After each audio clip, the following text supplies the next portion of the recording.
Game Connect.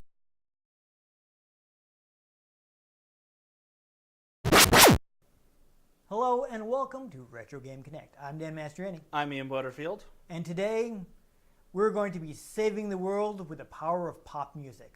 Because we're playing Super Dimension Fortress Macross. Do you remember Love for Sega Saturn?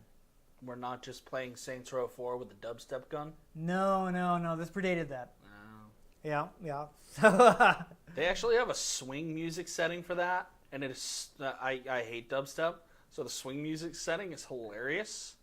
Because you can just go around and it's just like roaring 20s music destroying people. I still haven't gotten around to trying it just because America is so effective. Yeah, America is. And I think I got to a point where I unlocked unlimited ammo, so I'm like...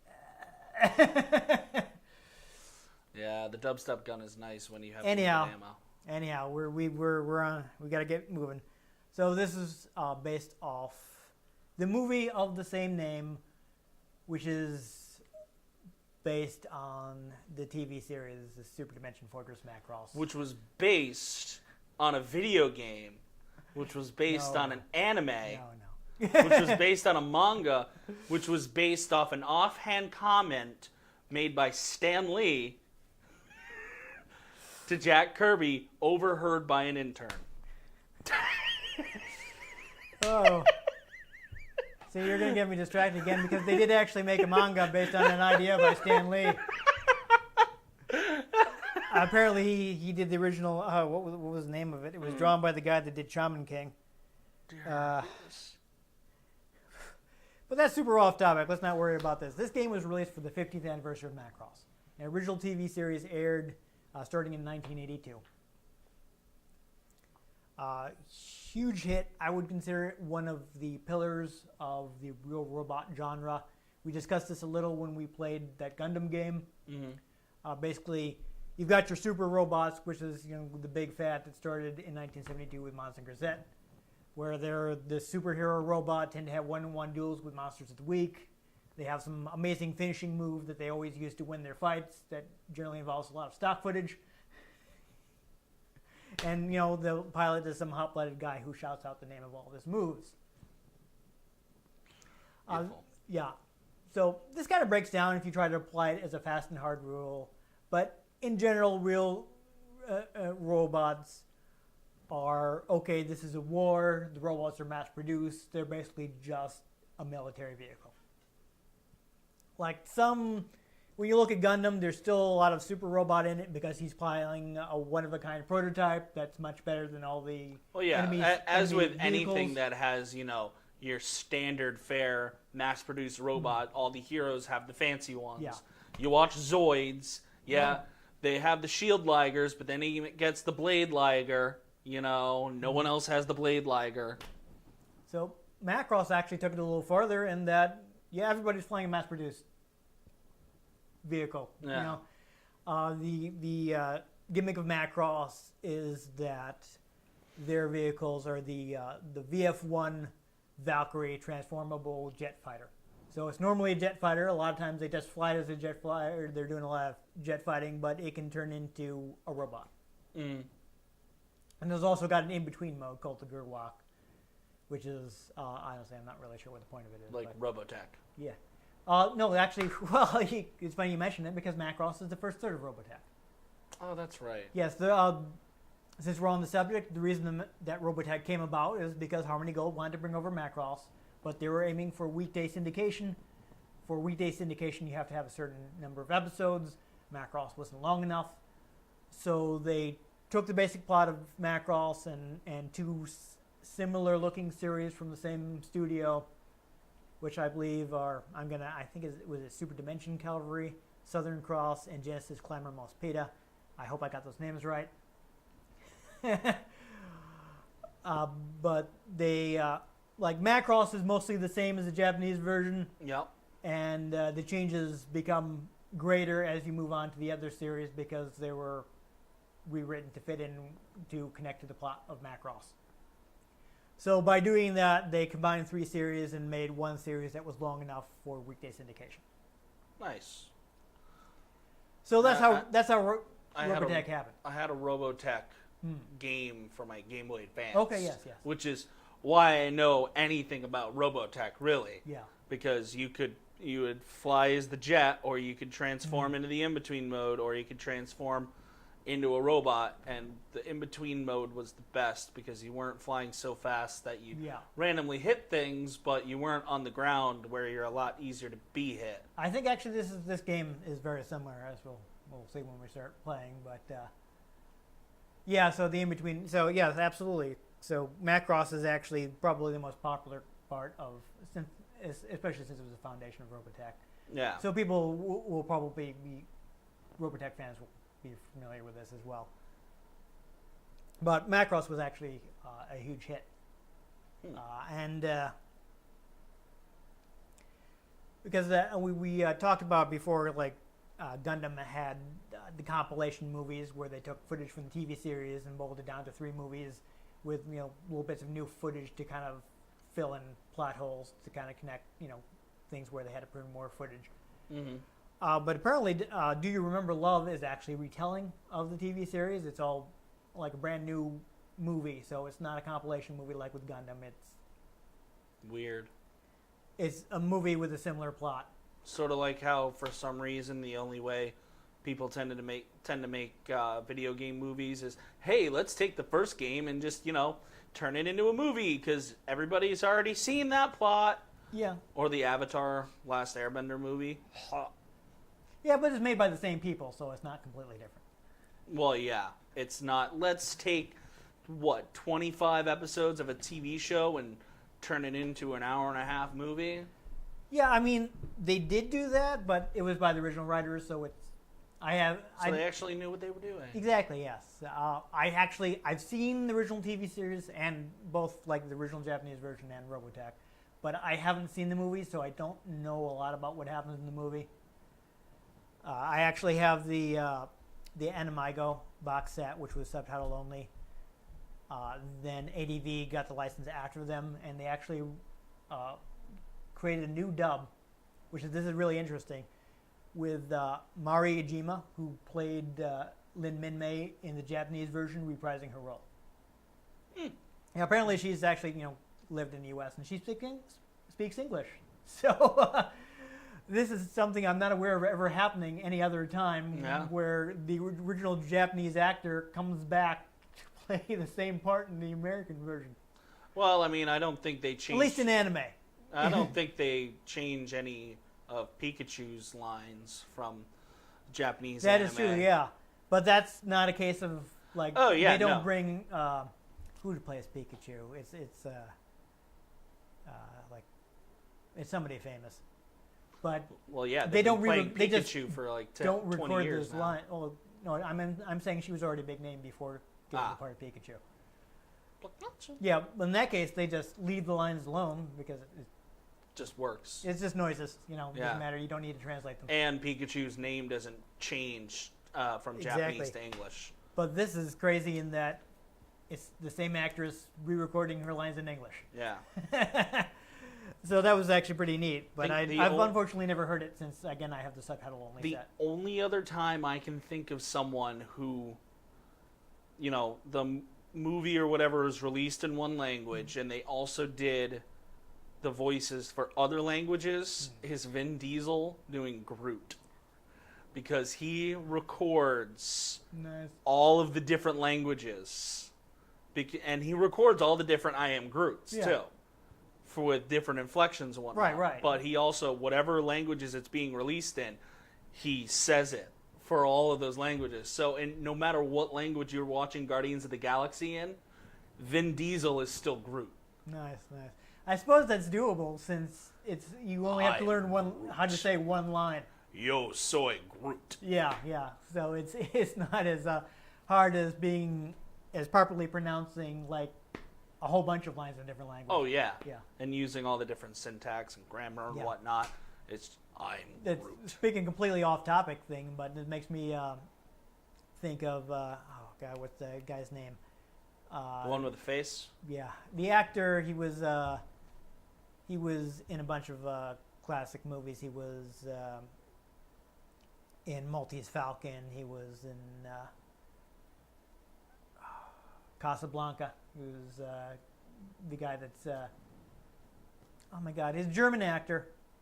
The point is, though, he's a German actor, and his first English role, he didn't speak English yet. He learned all his lines phonetically. And it's going to bug me that I'm not remembering, because I normally know his name, but of course, since I'm trying to think of it on camera, it's right out of my head. But he's a Class A actor. He's like, you've got to hide me, Rick. He's the guy that steals the passports that Rick eventually gives to Elsa and her husband so they can get out of Casablanca. He appears for like 2 seconds at the beginning of the movie and then is killed off screen. But he's also the guy that's working for Gutman and keeps trying to get the Maltese Falcon from Sam Spade and Maltese Falcon.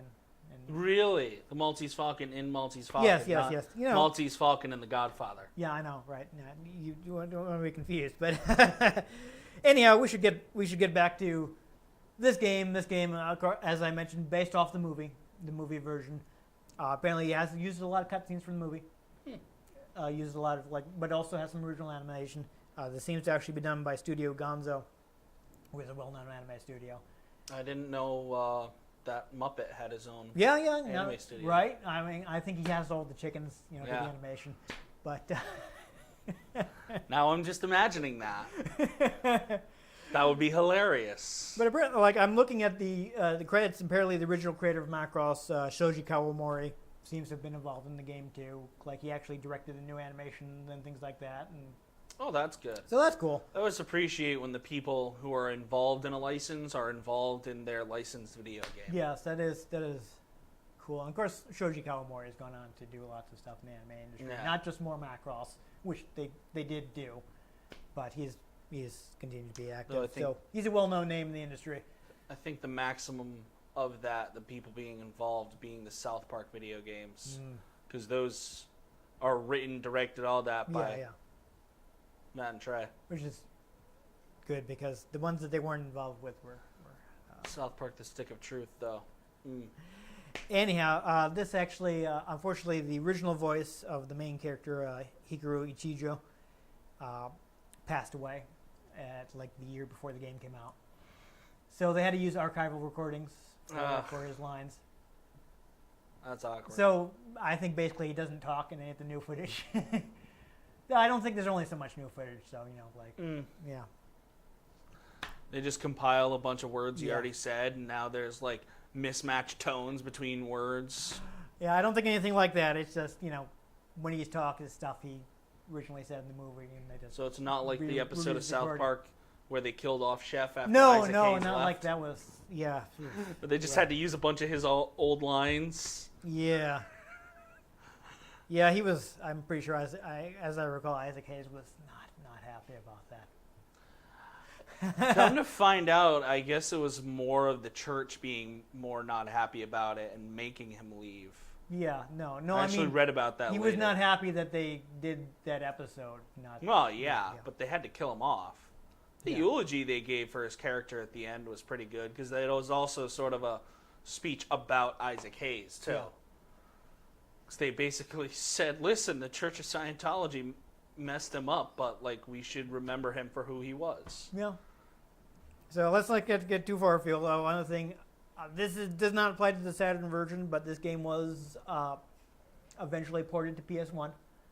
What? And that version, actually, I guess the first pressing came with they call it Minmay's Final Message card, which had, I'm not sure exactly what this was. It had some new audio recorded by Mario Ujima. Part of the Macross story is sometime between the first series and the next Macross project they decided that all the surviving characters from the series were, or several of the surviving characters from the first series were aboard this deep space colonization project, which disappeared mysteriously. So this has a little bit of dialogue there. It's like with her talking about them about to investigate a black hole or something, and then But of course, that's not canon because it's just like a little pack-in that came with the video game. It's a little neat extra that they actually Well, got I her to come and mean, record if that. there's nothing that conflicts with it, you could consider Yes, it canon. maybe it's what actually happened. Who knows? If there's nothing explicitly stated, then Yeah. But this game was developed by a company called Scarab, which was founded May 1st of 92. They seem to have done some contract work for other developers. Like, not only did they do a bunch of stuff for Sega, I saw that they'd also done some stuff for, I think, Naxat, which I think we played some TurboGrafx games from them. And, another company that is now gone and flown right out of my head. But, like, Scarab, I've never heard of this company. But it turns out that eventually they were acquired by AQ Interactive, which was Cavia at the time. And they were renamed to PhilPlus, who I have heard of because they did a lot of third-party work on like Xbox 360, one of the few Japanese developers working on Xbox 360. They actually worked on Lost Odyssey. I have heard of that game. Yes, so Did not play they were it. PhilPlus. I have heard of PhilPlus. PhilPlus, though, does no longer exist as a separate entity. They've since been dissolved into the parent company, which merged with other companies, and now they're all part And of. then got bought by EA and shut down. Now they're all part of Marvelous Incorporated. So Nothing to do with Marvel no. yet. So that's about all I could find. But it is hopefully a decent game based on a popular franchise that I do enjoy. So I we're like about Macross. We're about to fly some jets. We're about to fly some jets that turn into robots. There you go. Guess it's time to go to the danger zone. Yep.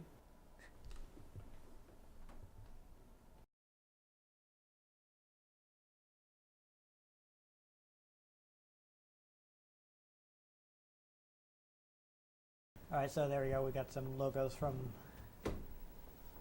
the production companies. All right, so we got the opening here, but I'm going to go ahead and skip it because it plays again when you start playing the game. And it's in Japanese. Yes. Well, that too. I can hear that now. Oh, yeah. Yeah, so for folks at home that may not be able to see us right now, we are going to try How to do you know they're at home, man? figuratively speaking at home, figuratively speaking. Because we've been missing so much. We're gonna try some headphones. So we got some options. We'll look at the options quickly.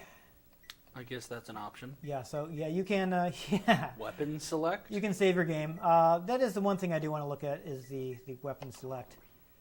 Basically, Oh my god, it's in Japanese. yeah, you got some different abilities. So I think like with your main gun, you can choose one that does less damage but can target enemies in the foreground and background. If you use the search function, there's like a special weapon. If you double tap the A button, you'll like auto lock on. At least if you're in robot mode or the in between Gurwalk mode.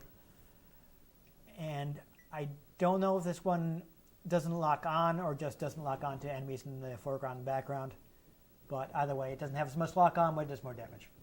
I'm going to stick with all the first weapons, but they all have differences. Like the micro missiles, the first one locks onto everything on screen. The second one locks onto one thing and fires all your missiles at that. And the last one is your bomb. One is just doesn't do a lot of damage, but it races bullets and it kind of protects you. So the other one does more damage, but it's like a stationary thing, and it doesn't protect you from bullets. it's called Macross. Yes. They have micro missiles, but they don't have macro missiles. No. Apparently, I was looking around. That's actually one of the people who worked on the show was a big fan of Shakespeare, and he wanted to name the ship the Macbeth. And Macross was like the compromise that they reached. Nerd alert! Oh, okay. This went ahead and went to the. Wow, I was still on the menu. I left it for 2 seconds and it went to the display. Transformers. Yeah. Well, that's another fun fact. There's another place people might recognize this ship from. The VF-1 Valkyrie toy was used for the Jetfire toy in the original Transformers line, which is why it was like larger and looked so much different than all the other Transformers toys that came out at the time. Oh, which one was Jetfire and G? It was G1. He was the Autobot Jet. Still, okay. The episode he was introduced in on the TV series, they found him frozen in ice. I don't know if you ever watched the original Transformers TV series. Only a little bit and a long time ago. Yeah. So that character was, he looks a little different than the TV show because they had to be careful about licensing.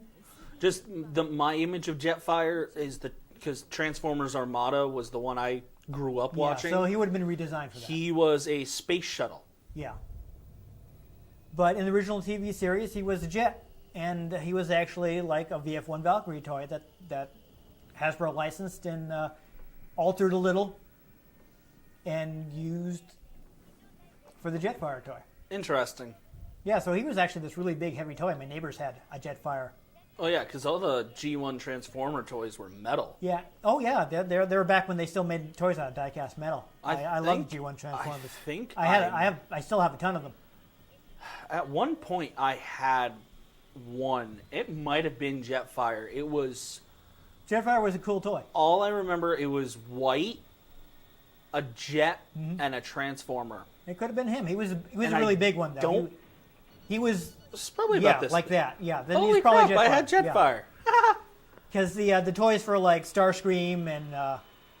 Also, Starscream had a very particular profile. They were much smaller. And Thundercracker's the other one. Yes, yeah. So this is one of the original scenes. This is not in the movie. The movie starts after they're already in space. Interesting. So that's your main character. You'll notice he doesn't say anything. He just spoke, though. Okay. He just says, he says something, he says Roger, which is like really generic. You'll notice he doesn't say anything. Speaks. Crap. Let me rephrase in that. He has like one really generic line. Anime reactions are hilarious. Yeah. Because they just keep them for way too long. Yeah.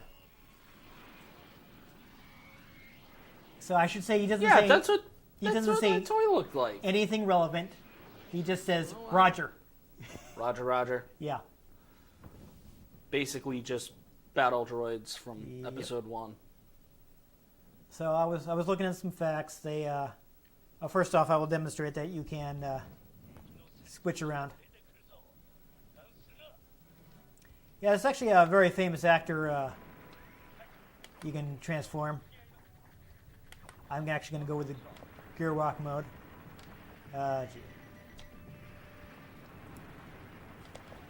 Yeah, this definitely kind of looks like the Game Boy Advance game I had. I do notice that they seem to be very interesting, very similar when you mention that. Oh, really? I didn't think that guy could hit me because I thought he was in the foreground. But Macross instead of... Yeah, I think I definitely have to make a lot more use of the micro missiles here. You know, when you scale that up, those are probably some macro missiles. Yeah. The fact that you're in a giant robot. All right. This lock-on doesn't seem to be working too well for me, so I guess I'll just stick to Gerwalk mode and use the lock-on. Because I'm getting beat up. Oh, I accidentally mashed this. Oops. I wasted one of my bombs. So well. Still not as intense as Transformers Devastation. Yeah. Oh, that's a crazy action game. Oh, it's insane. I love it. I still need to get it. Oh, dear. It's less than like $10 now.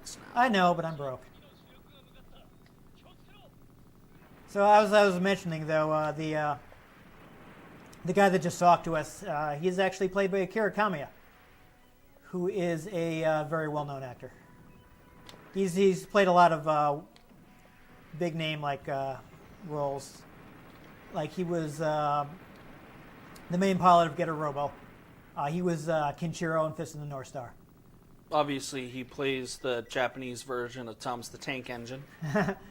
Who knows? He could be. I don't know why that came to mind. It just did. I wonder if I got the command wrong because I thought double tap gave you. Oh, here it is. All right. You notice you have a limited amount of the special tracking attack. I guess I'm getting the timing wrong because I'm having trouble with it.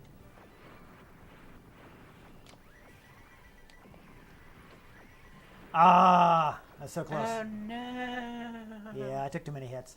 Hopefully I will get a checkpoint. Because I don't want to have to do the whole stage over. Now loading. Side note, the soundtrack to Transformers Devastation, so good. Am I back in the beginning? This is going to be awkward.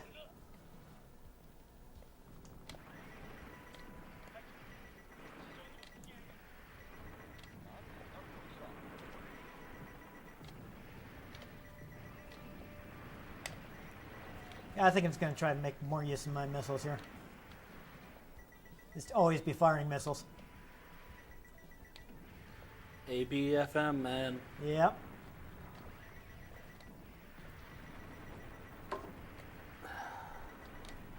That's how I live my life.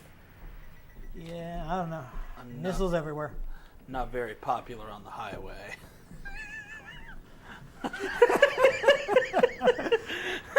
No, that's good. I like that. Yeah, so I actually got lost on this, but I wanted to mention there's a very distinct way in which missiles are fired in Macross. That is because of one of the animation directors whose first name I cannot remember off the top of my head, but his name is Itano. So they came to call it the Itano Circus after him, like the way the missiles just spiral around, which is not at all realistic, but looks cool.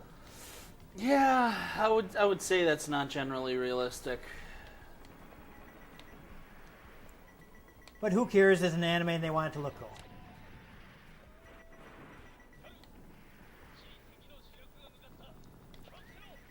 All right. Thank you, Roy. I will be careful. I was able to pick up that Watch one that word. crossfire, boys. Yeah, right. Oh, nice. My missiles weren't even locked down, but since he was right in front of me, I hit him.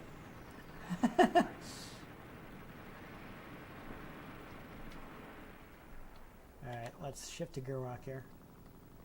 I'm going to see if I can make some use of that lock on. It seems to be kind of difficult. I got way more shields this time, so I can use this to kind of fire from angles, so that's good. Though the lock-on gun pod seems to be a little harder to get to come out than I expected. I'm double tapping and I'm not really locking on like I thought I would. You know what that means? Danger zone. That was awkward. I really shouldn't have fallen for that. Okay. It's okay. I just made it. All right. All right, so, I wasn't taking into account, I think, that the Gurwalk kind of drops a little. Did you notice that? It doesn't stay in one place like the plane does. Because jets are known for staying in one place. On the screen. I know. Yes. They don't But if you notice, the background wasn't moving in that fight. So even if you were in if I jet were in mode, jet, it would have been really weird. yeah. So I think this is the first bit that's actually straight from the movie. Straight from the movie, not gay from the movie. Yeah. Okay. Yeah, so this Oh my God! It's Spaceball 1. So this is a real, actually, it seemed to happen a little differently than it does in the TV anime. In the TV anime, sure, I will save my game. How great is Spaceballs, though? So I can just switch my weapons, but I think I'll stick with the ones I have now. So the Macross has a way to travel through space called Spaceful. It's actually a lot like Star Trek, which has warp drive. I don't know if you've ever heard the theory of for space travel, so. Yeah, taking 2 points in space and folding them together to make the travel time super quick. Yeah. Yeah. So this follows that. Every space thing has their hyper warp drive thing, But they can't really control the space fold, and the first time they do it, they actually take a bunch of the city with them. Ooh. Actually, I think the most modern equivalent in modern sci-fi I can actually think of is the slip space ruptures from Halo. Yeah. Those seem like folding space. Yeah. So they discovered the hard way that it was not a good idea to do the space fold in Earth's atmosphere. Yeah, the same thing happens in Halo 2. One of the Covenant ships goes to go through a slip space rupture while it's floating over a city in Africa, and the portal blows up and destroys the city. Right. Oh, we got the theme music going. This is the melody. This melody is from the opening to the TV series. Gotta love it when they put that stuff in there. It's kind of a reprise, but yeah, that's one of the main characters, Misa Hayase. So a big part of Macross is there's a love triangle. Originally, your main character Hikaru ends up getting close to this character here, Lin Minmay, who wants to become a pop idol. And the TV series, even as she gets closer to her dream of becoming a pop idol, he ends up getting closer to Misa, the serious military woman. Interesting. So, okay, I was wrong. I think this is actually the first part that's actually directly from the movie. You can actually tell because the video quality is different. So I think the movie was 84. So they're just setting something on film. I think the new sequences used digital animation because they were done in 96, 97. Interesting. This one I think I do actually get to use an armored Valkyrie. So They this one look has like more powerful. Valkyries, but with hats. Yeah, it has more powerful weapons, but it can't transform.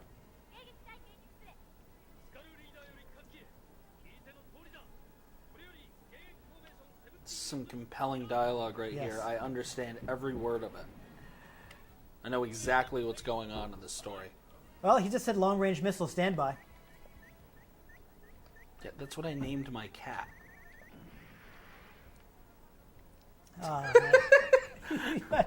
Sure, why not? All right. Oh, yeah, this is actually pretty cool.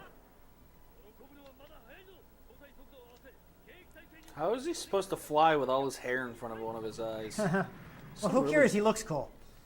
Really Okay, so now I'm in bad space. Depth perception, man. So now that I'm in space, I can use the Guru Walk without having to worry about it constantly losing altitude.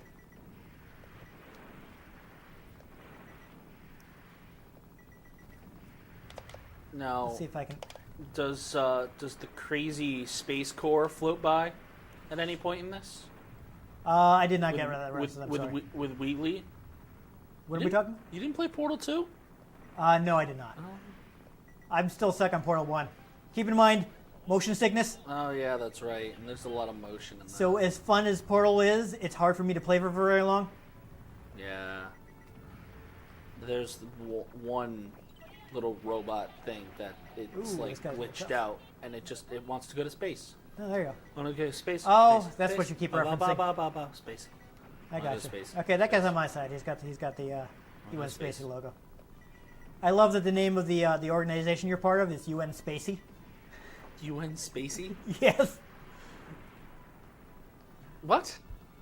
That is like, oh, you don't quite get English. Ay, vey. He said, okay, this is just debris. I'm just going to keep the gun firing, really, because there's no reason not to. We're doing okay.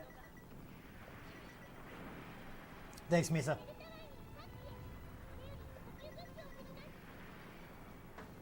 Oh, that guy just got blown up. Nice. We're actually shooting down debris. There's a... Oh, those are power-ups. Okay. So I think that would refill my shield, but I'd actually managed to not take any hits. I think you have. It's just been taking down from this number here, whatever Oh. SDF stands for. I think that's Super Dimension Fortress. So, oh, okay, this is kind of neat, actually. I'm staying focused on this guy. That's interesting.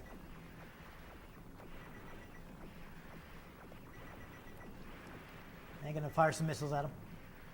It's so fun the way they just fly out like that. It is. It's not how missiles actually behave, but it looks cool. God, no.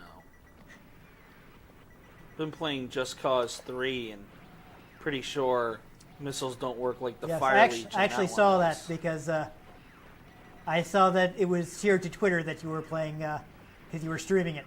Yes. So I feel like I'm probably repeating myself, but I got caught there because I was afraid of that beam. It seems to be harder to engage the tracking on your gun pod than it should be. Because it's supposed to be like a double tap, and I keep double tapping and not getting the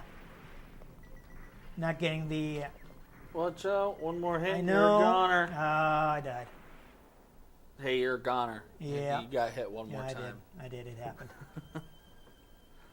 Humans. I will give it one more try. Damn, I love that. And then I think we'll call it quits because we got a good look.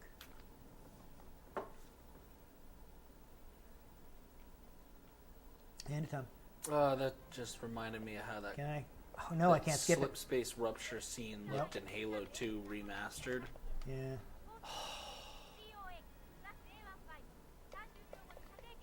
That is how to do a remaster. Yeah. Granted, a cell-shaded game like Okami doesn't really need Yeah, that, but He's telling him to move into a formation. I can't really follow much of it. Aside from the long-range missile standby.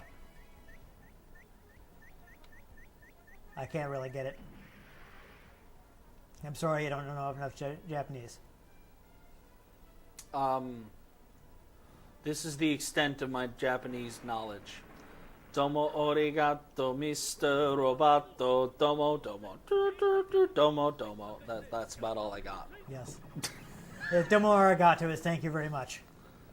Oh yeah, I got that from the end of the song. Yeah, I know, yeah. Thank you very much, Mr. Roboto. Well, our viewers may not know, so I'm helping them out. Yeah, who doesn't know Mr. Roboto, though? You'd be surprised. Okay, so if people watching this don't know Mr. Roboto, when you're done watching this, look up Styx, S-T-Y-X, Mr. Roboto. That song is weird and amazing. Yes, but he does help you escape just when you need it to. Thank you. I guess it's on topic. Robots are involved.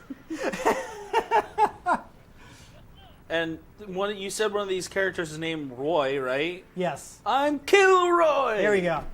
Okay. He's actually Roy Fokker after the German aircraft manufacturer. Interesting. You've heard of like they did biplanes in the during World War I. I can't say I know. You've never heard of the Fokker? I no. know that sounds bad, but it's Fokker. It is a type of plane.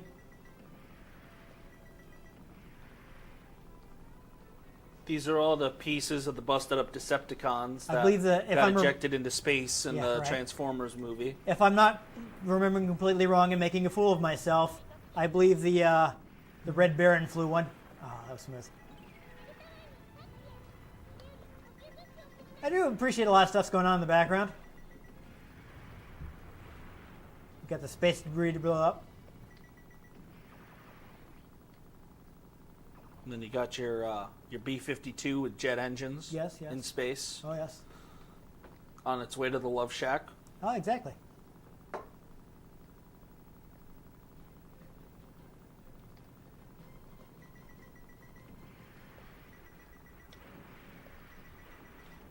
Alright, so I don't know if any of this damage is... Speaking of the B-52s, Rocco's Modern Life is getting a movie. Really? Yeah. I never really liked that one. Like a modern movie. And Animated? yeah. Okay. Like modern because they like yeah, that would be really weird. jumped ahead like 15 years and they were making jokes about cell phones and stuff in the trailer for it. Huh.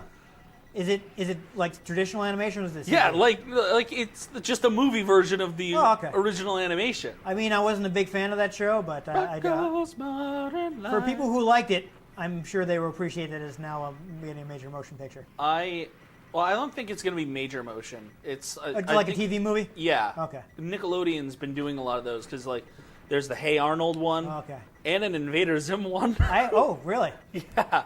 I actually had no idea because I don't even watch Nickelodeon I anymore. saw it announced on the internets. I hear you. Like, they just... The Invader Zim one was literally just, like, a static background with the people who do... with Richard Horvitz and whoever does Gur's voice... Nice.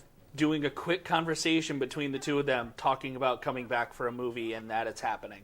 That's fun. And I was like, yo, that is something that is necessary in life. That's a good show. Though I still don't have the uncut version of the Christmas episode. I can't wait to watch that again this Christmas. Go ahead and save so I don't have to do that ever again. That show We have a little time, so I guess I will make an attempt at the next stage. I'm going to watch the Halloween episode for Halloween. I need to make a list of all the Halloween episodes of shows I need to watch in October. Yeah, so hopefully these movie clips don't get us in trouble. I know I had yikes, tons of trouble with Magic Knight Ray Earth episode because of the clips from the TV show it had. Awkward. So this is something that I know that's different about the movie as compared to the TV show. In the TV show, the aliens just spoke Japanese, and then I guess they were assuming that it's being translated from the native language. For the movie, they actually gave them their own language and subtitled it. Oh, that's fun. Kind of like how the Klingons only spoke English in the original Star Trek, but when they appeared in the movies, they actually had them speaking Klingon with subtitles. So that's interesting. That's actually or like how the original scene that was shot with Jabba the Hutt in Episode 4 was with a human who spoke English, and exactly. then when they added it in later and had to add in the digital lizard Jabba, they changed it to Huttese. You know, that's something I don't think Han Solo gets enough credit for, is being multilingual. Because I'm not sure off the cuff if Greedo was speaking Rhodian or speaking Huttese. But Han had no issue understanding that. Yeah. He understood Jabba. He doesn't speak it, but also Kanja Club. This seems to be a common thing in Star Wars where people like understand multiple languages and just like speak their own and is kind of just understood. Well, basic is You would make me dodge now. English or whatever movie, language you're watching it in. Is not necessarily the language they're speaking. What? English isn't necessarily the language they're speaking. It's just being translated for you or for your benefit. Well, basic, since it's made in English, is essentially English. But if you're watching, it like subtitled in Japanese, technically that's basic for them. Yeah, no, like if you watch Japanese media, everybody speaks Japanese. Yeah. You watch American media, everybody speaks English. Yeah.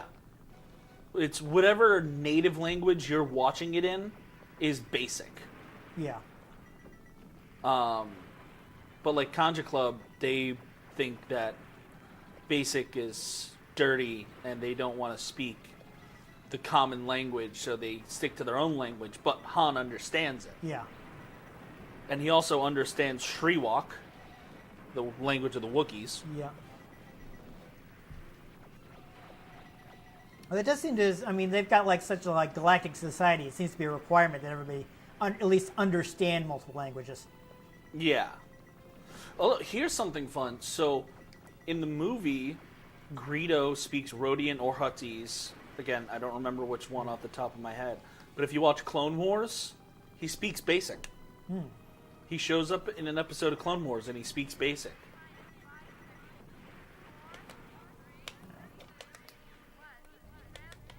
Oh, that's interesting. It's locking me in Gurwalk mode for some reason. They just said something about transforming. Yes, in English. So yes. So just in case you weren't sure, this was a giant robot show. The ship transforms into a giant robot. Transformers Armada Megatron. Yeah. Oh no, Minmay, someone must rescue this pop idol. So since they have less time, looks like the movie does kind of condense things and that she's already doing pop, singing pop music. In the TV show, she just wants to be a pop. She wants to be a pop singer. Oh wow, I like this. Oh God. Stage is on the side. Do you want me to actually. like flip the TV over? Yeah, right. All right, so interesting. It's not letting me do jet mode in this stage.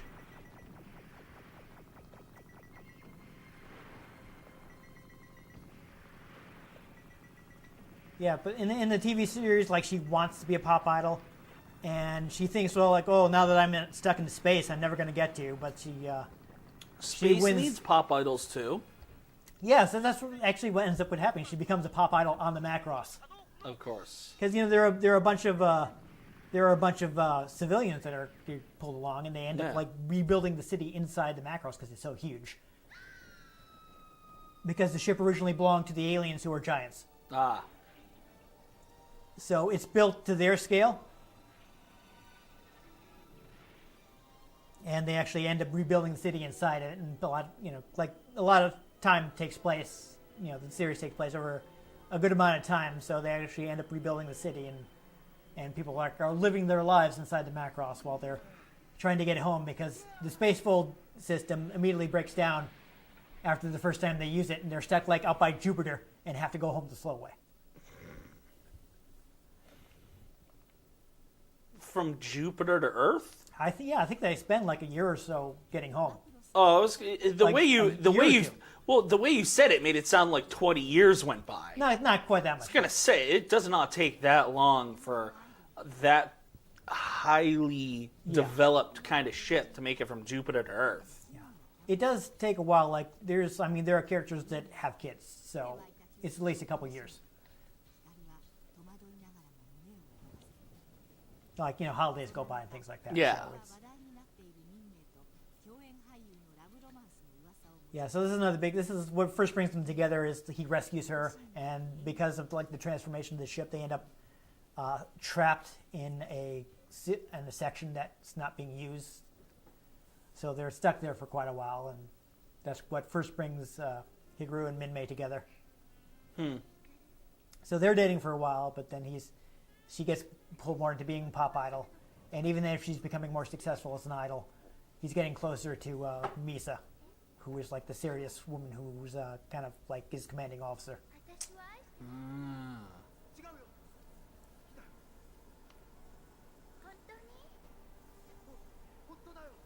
But there's this cut. We're finishing this cutscene. Mari Jima was actually cast because not only could she also sing, but she actually wrote her own songs.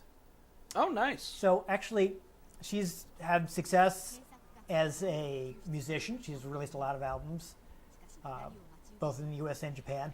Mm-hmm. And she's done live action acting, but this is her only voice role.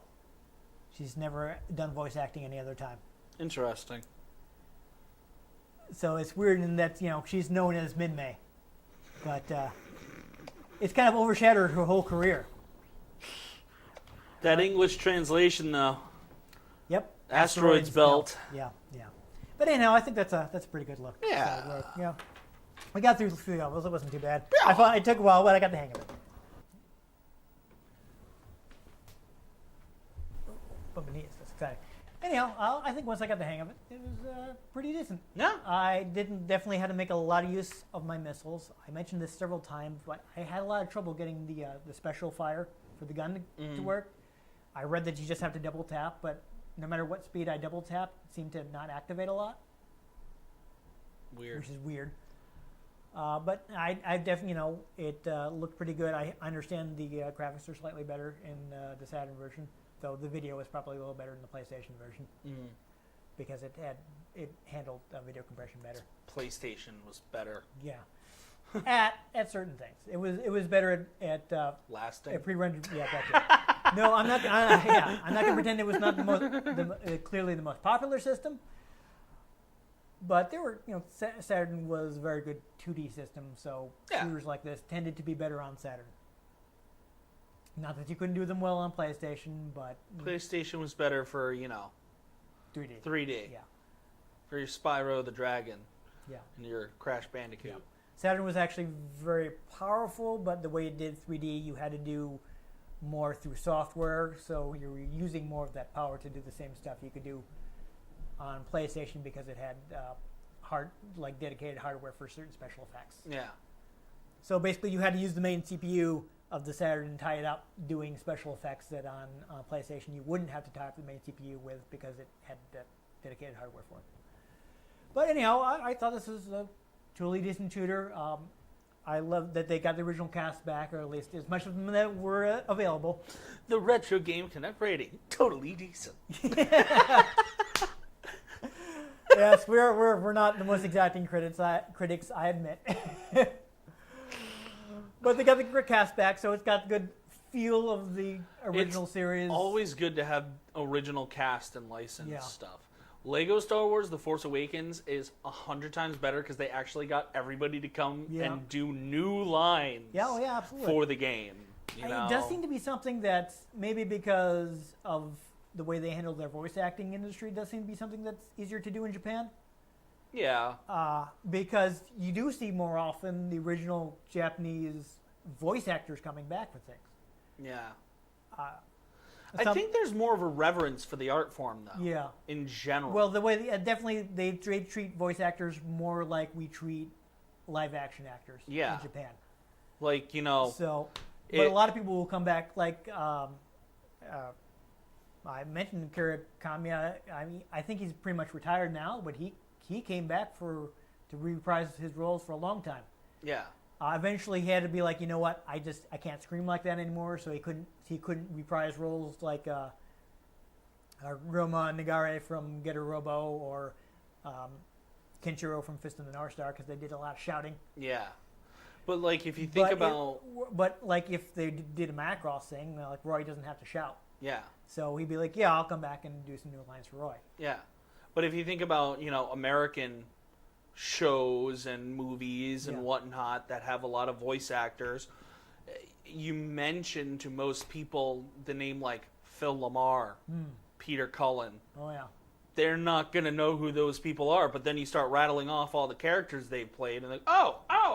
It's a long list. Yeah, you say Phil Lamar is half the characters on Futurama. Exactly. You mention Joe DiMaggio, and they'll be like, wait, who? And then you go, bite my shiny metal ass. And they're like, oh, Bender. He's like, Bender? Yeah. I love the fact that he's both Bender and Marcus Phoenix. Yeah. Like, if you know, you can hear it. And yet, but if you don't know, you wouldn't realize it. And yet, I don't think they ever had a hidden Easter egg of Marcus Phoenix saying, bite my shiny metal ass.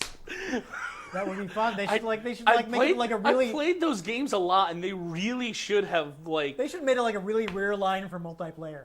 Rare line for multiplayer, or you have to do like an Easter egg combination of things, like the chicken in Gears of War 3, the lambent chicken. I never got around to playing Gears 3, so I didn't. It was good. There's one where like you have to fire your gun down different holes in the ship, and he'll start yelling down the hole when you fire, and then after you fire on the last one, you wait a minute, and a chicken comes out, and then if you shoot the chicken, it turns into a giant lambent chicken that breathes fire. So don't shoot the chicken. No, then you fight the chicken. Okay. Is this like the Legend of Zelda? If you hit the chickens, you're eventually going to regret it. I mean, if you team up on it and take cover, you can take it down. It's a bit of a challenge, and I think you get like an achievement for it. But, there you go. I don't think I even actually knew about that. I never got around. It is gold. Look I bought Gears 3 and I just never got around to playing it. It was really good. Yeah, I wanted to finish the trilogy, but Oh yeah. Not to mention I never play online with the people I play the other games anymore. Like I did most of the other ones, at least partially co-op. Yeah. Yeah, so I don't know. But anyway. Anyhow, back to Macross. Like you will have those actors that will be reprising these roles for years. Like Toro Furia. Like Peter Cullen playing Optimus Prime until the day he dies. Exactly. In just about anything that is good Optimus Prime or bad Optimus Prime, but he did count. He was away from the role for a while though. But, like anytime Amuro, I don't think he was Optimus in Transformers Armada. Yeah. I don't think Amuro Ray, who is, from 1979's Gundam, has ever been played by anybody else but Toru Furuya. Yeah. Who they also bring back every time they do a new Dragon Ball thing, because he's Yamcha. Yep. Actually, the only guy they've had to replace, actually this applies to Gundam too, the original actor, he played Bright Noah in Gundam, and Ten Shin Han in Dragon Ball has passed away, so they had to recast him in new And things. Tien isn't really in Dragon Ball No. Super a lot. I think he's been in some more recent episodes, but I don't know. I have to I'm catch up. watching the dub on Toonami, so I'm way behind where the Japanese I'm is. even more behind because for some reason my DVR stopped recording it, Wow. so I need to find it somewhere. Yeah. But there's stuff like that. Like right as he went Super Saiyan Blue, for some reason, like it skipped a week, and because like the episode skipped a week, and then for some reason it just won't record. Yeah, I don't know what. If it makes you feel better, I'm sure I would miss it all the time if I were using the DVR, because the program listings from my cable company, they seem to mess up on Cartoon Network all the time. Yeah, It'll be like program not available yeah. for that one channel.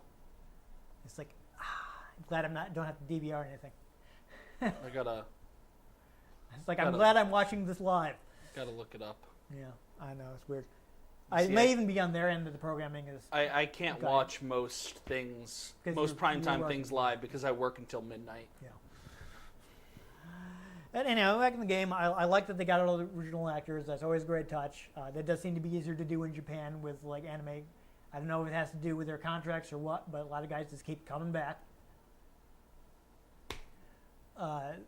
So actually, I didn't even mention this earlier. People may have noticed that this is in a 2-disc case. It's 2 discs because it has so much video.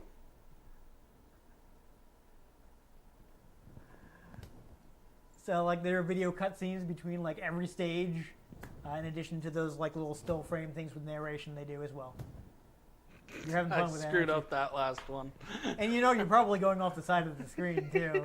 You don't know. Your hand is getting cut off. Who knows what his hand is doing? Ah! Yes, don't make a rude gesture because you'll accidentally actually be in frame. But, it seems to be a pretty good shooter. Once I learned to make lots of use of my missiles. Yes. I wasn't even using. There's also a vernier button you can use. I think it'll speed you up a little in the two flying forms, and if you're in a stage with gravity and you're playing as the Batroid, the robot mode, it'll let you kind of move into the air, since the Batroid usually runs along the ground in stages with gravity. It'll let you jump. Basically, yes. Though more hovering because you can kind of hold it to stay in there. Yeah. So that's fun. It looks pretty good. I'm glad it wasn't like some horrible CG rendered thing. Yeah. So it's a decent game. It's still pretty inexpensive. I paid $15 for it, and I just bought it. So, like, if you have a Saturn, you should probably import games. Like, get yourself like an Action Replay or a Mod Chip or however you'd like to do it. Import games. It's going to be cheaper, and there are a whole lot of really good games that never came out anywhere but Japan because that's where the Saturn was most successful. Yep. I mean, from now on, you're going to be seeing us play. You're probably going to be seeing us play Japanese Saturn games because I ran out of American ones, Yep. and I don't want to pay what they're going for now.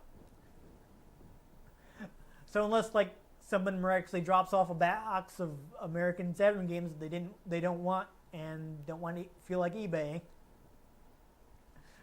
don't expect to see much more from us. But we'll try to get at least some more Japanese games before we retire the system. Oh my God, do I try? Because I do love my Saturn, but I guess I didn't have as much disposable income at the time, so I didn't buy a huge number of Saturn games because I was buying those imports when they first came out, and they were expensive. Because video games tend to be more expensive in Japan. Now I'm buying used ones that are really cheap. Yeah. But at the time, it's like, $60 for Marvel Superheroes versus Street Fighter. I'm going to have to save up. Yeah. Anyhow, decent game for your Saturn. You can get it cheap. I mean, seriously, there's some decent games that are still cheap. Like other stuff, like there's some well-known shooters that are ridiculously expensive. Like Batsugun is over $100. Don't even, unless you're a high roller, don't even try to find yourself an original Saturn copy of Radiant Silver Gun. Just buy the Xbox Live version. Gross. Yeah, that one was always kind of hard to get though. We are not playing that on Saturn. I don't own it. No. I do have the 360 version. Maybe we'll play that sometime.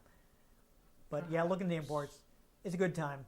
And now, if you enjoyed us blasting giant aliens accompanied by catchy pop songs, which actually that I don't think that even happens to the last stage, but you know, make sure you give this episode a like. If you want to catch future episodes, it's not impossible that we may see Macross again. Or just giant robots. We will definitely see giant robots again. You will have to subscribe to us to find out when. I've been Dan Mastriani. You can catch me on Twitter at NewTypeCola. I'm Ian Butterfield. You can find me on Twitter at IanG Butterfield. You can find the show at RetroGameCNCT, Facebook.com/RetroGameConnect, and RetroGameConnect.tumblr.com. Let us know what you thought of the games we played. Let us know if there are any games you'd like us to play. If we can get our hands on them, we might just play them. Or we might just throw them into space for giant robots to destroy. Yeah. Though, on the upside, if nothing blows them up, they will last forever due to the void of space. Yes. Some alien species may find our discarded copy of, I don't know, Spyro the Dragon, and base their civilization on it. Yes. Wouldn't that be fun? That would be amazing. Especially if it's one of the ones where he's played by Elijah Wood. Oh They'll also find like a copy of Lord of the Rings and develop some complex cosmology based on him going from being a hobbit to a dragon. Yes. Oh, I'm tired because that's not as funny. Anyhow, most importantly, make sure you join us next time on Retro Game Connect. And when it comes to this game, we can Macross this off our list.